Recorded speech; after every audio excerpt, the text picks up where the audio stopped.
city in this place tonight. Can we give it up for Toby Mac? What's up? How you guys doing, man? Alright? Y'all ready to rock tonight or what? I just want to say thank you guys so much for coming out and bringing a van full or a bus full or a truck full of kids out here, students.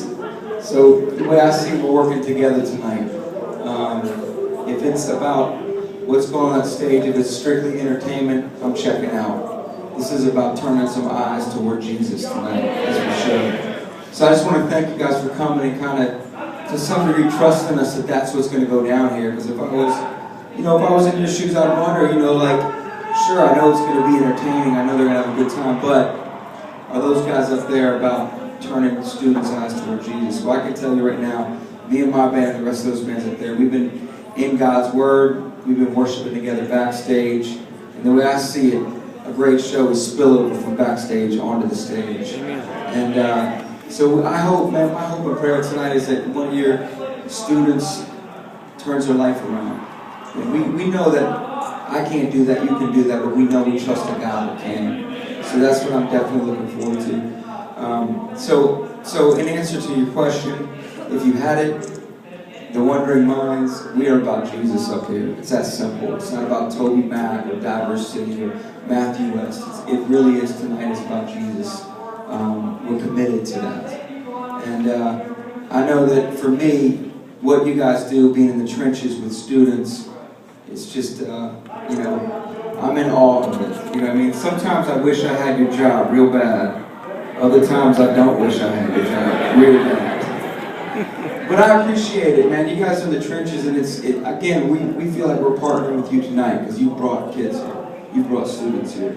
And, for me, it's like to walk a student through the tough times and to see that student come out on the other side, that must be so fulfilling for you guys. I know some of them you lose, and some of them you win, and I know that God is in control. But it must be a thrill to watch a kid turn his life around, and then maybe now he's out there preaching somewhere on the mission field or serving at Starbucks, witnessing the people as they come through, whatever it is they're doing. But I was one of those kids once. At 13 years old, my mom used to drag us to church every Sunday. I didn't love it.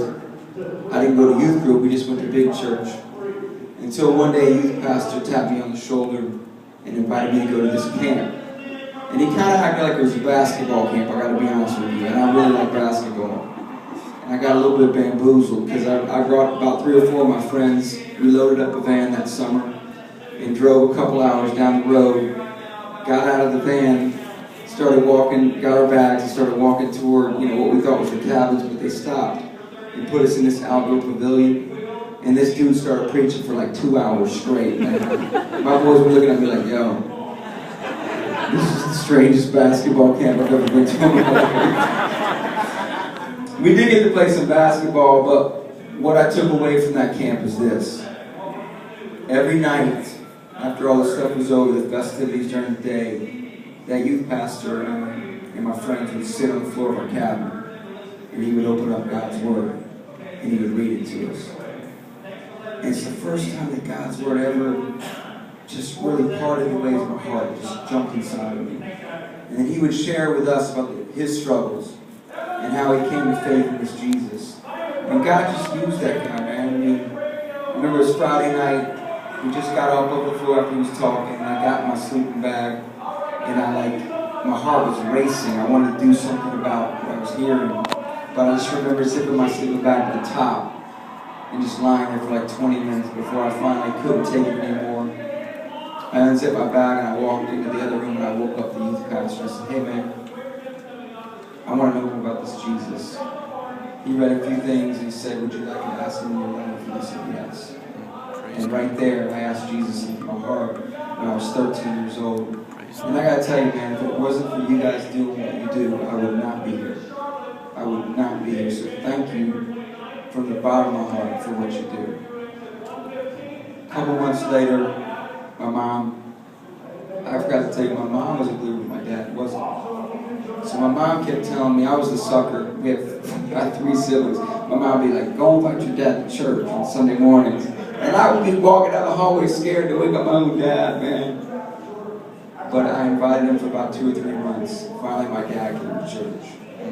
And he walked by, and he asked Jesus in his life. So what I'm saying is, that youth pastor changed my entire family for the rest of my life. So what you guys do is serious, and I respect it, and I appreciate it, and it means a lot that you bring your kids here tonight. So look, I pray that lives will change tonight, and I thank you for bringing a truck full, a bus full, a car full of students up in here, and let's make it happen out there. God bless you guys. Thanks so much.